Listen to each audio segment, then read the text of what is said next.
Live from Radio Row here at Big 12 Media Days. I'm John Kurtz, joined now by the Big 12's CMO, Chief Marketing Officer Tyrel Kirkham. Appreciate you taking the time as always here. Thanks for having me as always. Yeah, well, I'll ask you for like a State of the Union report on the Big 12 brand. Where do you think things are at after the 24-25 athletic year? Listen, I think our brand has never been stronger. When you think about the on-field, on-court success throughout the year, from basketball, football, seeing the success of some of our Olympic sports, some of our newer members coming in and creating instant impact, right? National championships in some of those Olympic sports, our football narrative, getting to the CFP, taking Texas to the brinks. I think, basketball, obviously Houston representing and us showing out in the tournament. Our on-court success and on-field success has never been greater.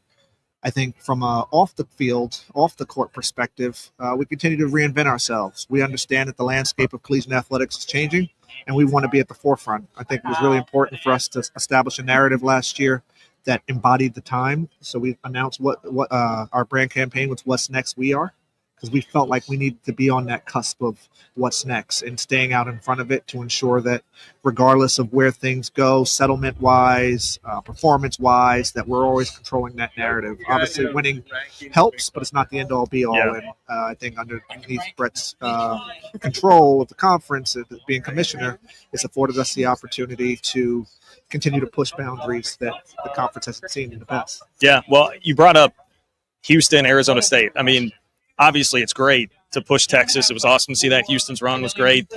How much of a difference does it make, or how tough is it to be like, man, you were so close to, if you have that win over Texas, if you have a national championship in basketball, obviously it's a fine line. But I guess how do you evaluate those runs and what they mean to the league to produce at that level? For us, it's knowing that we oftentimes aren't put in the limelight, and for us, it's very much a challenger mentality. We have high expectations. I'm not sure those are always granted to us through outside entities, but we come in and we try to be the best versions of ourselves, control our own destiny. Yes, if you win some of those games, it allows you to catapult to a new level, but I certainly think it gives you a sense of validation and credibility that we belong in the conversation, that we have some amazing programs, we have a very competitive conference across the board, regardless of what sport you're talking about. Yeah. And for us, I think, we put people on notice, and that's something that we'll continue to do. What are your biggest focuses this year as you head into 25, 26 from a branding perspective? Like, where do you want to see that brand grow? We have to enhance our storytelling. There's so many wonderful student-athlete, institutional-based narratives that we want to unlock. We want to share with the world. Last year, we launched Big 12 Radio, Big 12 Studios. It was a 24/7 approach to give fans more content. How do we double down on that? How do we continue to unlock those experiences and create engaging opportunities? In addition, we want to continue to look at the brand and how we show up experientially. How do we enhance our championships? You've seen our halftime performances. How do we build on that? How do we, I think the Shaquille O'Neal in Kansas City has been well received. What's the next iteration of that across our championships? How do we bring some of this energy to our campuses as well as what we're doing at our championships? But as you know me pretty well, it's all about pushing boundaries and doing the unexpected, continuing to disrupt. And we have a lot more of that in store for the upcoming season. Yeah, well, hey, one of those things is obviously the deal with PayPal that just got done, which I know your hands are all over that. But, man, $100 million over 5 years, reportedly, what the deal is worth there. It's going to be how guys and gals get their payments through rev share. How did all that come together, and what does that mean for the league? A concerted effort amongst a lot of parties. When you think about the campus side of things, when you think about athletics specifically, as well as the conference and the coordination with the partnerships, the MMR partners, obviously making sure legally and from a financial perspective, it all made sense for everyone involved. And it was a long, tedious process that took a lot of patience, a lot of restarts to get to a place where we could get it over the finish line. But proud of the way we came together as a collective unit. We are competitors on field, but there's really strength in numbers when you think about the power of 16. We're trying to leverage the power of 16 early and often. And, I'm just proud of our membership and just having the foresight and wherewithal to come together and really create something special. And PayPal, it's not just a financial thing. Their ownership of Venmo, and what that unlocks when you think about a younger consumer, one that we covet and target when we think about broadcast and social engagement. This is just one more means to engage with that audience, and you'll see a lot that will unlock throughout this partnership, both with student athletes as well as with institutions that will leverage the power of PayPal and Venmo. Yeah, well, it's definitely not often. You got to work sometimes to get center stage, right? But week 0, college football, you guys are going to be center stage with K-State and Iowa State and Ireland. And then you've got that next year, too, with TCU playing North Carolina. How important is that opportunity to get that sort of floor space to yourself in college football with the whole world watching? Listen, all eyes on the Big 12 in week 0. We're excited. I'll be making a trip over to Dublin. I think there's a lot of energy and an anticipation around the start of the season, and to know that we can do it on the biggest of stage with our partners in ESPN. We've got some other things that we'll roll out here in short order. But anytime you get a chance for global eyes, as well as continuing to reinforce your domestic presence, is a win. And for us, we've really prioritized global growth. By no means does that mean we're going to alleviate the regionality and importance of national awareness. But when you think about the 2 games you alluded to in Ireland, we actually have a women's basketball game being played in Paris this year. We're going to bring baseball to Mexico in the spring.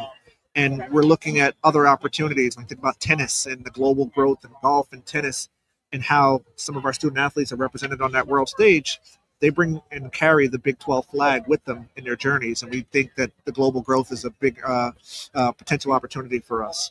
But back to Ireland for a second, as much as we want to focus on Iowa State and K-State, which is going to be a phenomenal matchup, it's up to coming upon the conference to continue to provide value. So what we plan on, what has been announced is a partnership with WWE in which they will be bringing SmackDown to Ireland. So Dublin, the Friday night before the actual matchup. We'll program that, and it's a tremendous opportunity, again, for us to speak to a brand that speaks to a younger audience, that speaks to a diversified audience, and continue to bring eyeballs through unique, unconventional ways to provide that visibility for the Big 12.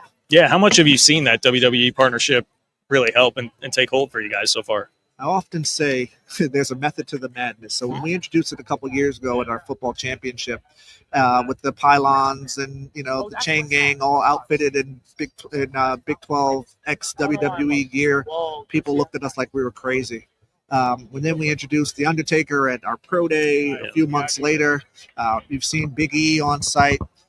This is intentional steps to continue to grow the partnership. And what that's afforded us is the ability to unlock opportunities like I just outlined. And in addition to what you'll see in Ireland, we're now going to have SmackDown show up on our campuses the Friday night before a big football game. There's going to be somewhere between 4 and 6 that are going to be in our markets during this football season. And again, it's just a sign of things to come. WWE is a tremendous partner. Now with their larger PBR, the whole TKO, you're going to see more and more opportunities where we partner with one another. I think we both provide a lot of meaningful value and reciprocity, and it's imperative that we exploit on both of our sides, exploit the relationship for all the good that it brings. Yeah. Well, we know basketball, obviously, huge in this conference. It's as good as it is anywhere across the country, men's and women's hoops. When you look at men's basketball this year, I mean, you guys have the top 2 incoming freshmen in the country. AJ DeBonso is going to BYU, Darren Peterson going to Kansas. How marketable is that? How can you guys take advantage of having that sort of star power in your league right now in basketball? Well, listen, I'd say on the heels of a wonderful run this past March, all right, it's beyond just individual players. We've got great programs. But then when you couple that with individual players, it's the beautiful magic that comes with this. And, we have long been fortunate to have terrific brands. We've had amazing student athletes come through, and this year is no different. Right now they're touting to be 1 and 2 as far as the big board for the NBA next year, and that's exciting because with that comes great awareness for the conference. I watched the summer league opener the other night with Vijay Edgecombe, and he was sort of overlooked in this draft. It's hard to say that it's number 3, but the show he put on, I know it's an early sample size, but we put great players in the league, and it's kudos to our coaches, our administrators, and the programs that they've built. And I think this year, Houston coming off of an epic run. Obviously, you think about Texas Tech, you think about BYU, you've got kids, you've got a host of K-State, a host of teams that are going to come back hungrier than ever, and we're going to have competitive basketball. And what I look forward to every year, I love our football championship. It's the crown jewel of our portfolio. But Kansas City sure is special. Yeah. And, you know, I think because football is just a blip in time, it's a day, a lot of work that goes into the one day. But to be there for the men's and women's tournament over the course of, 12 days, it's just remarkable to see all the different fan bases come together and have a city like Kansas City be so welcoming to the Big 12. It's truly, we call it, this is their Super Bowl every year, and they really roll out the red carpet. We're excited for the brand of basketball we're going to bring both on the men's and women's side to Kansas City this year. Well, as a native Kansas Cityan, you're preaching to the choir there, so Yes. I'm with you on that. Before I let you go, I'm curious. This is a little more big picture with college athletics, but like we saw LSU, they're putting ads on the jersey now. That's, as a brand guy, like, what do you think about that type of thing entering college sports here? And obviously, it's a delicate balance. You've got to deal with the finances and the realities of that. With how does that affect branding that you see out there on the field? Listen, we're moving towards a commercially driven model, and it's incumbent upon all of us to explore every opportunity, right? Yeah. I mean, you've heard naming rights out there with the Big 12. You've got to turn over every stone. Sometimes it may not manifest, but you've got to do your homework to at least know that you've exercised all your options. And I encourage everyone to do their homework, to have the conversations, and if that means monetizing off of it so it could allow you to enhance your program, why not? But I'm a firm believer it starts with brand to drive the business. If it's the other way around and you're thinking about business to drive the brand, you're going to make a misstep.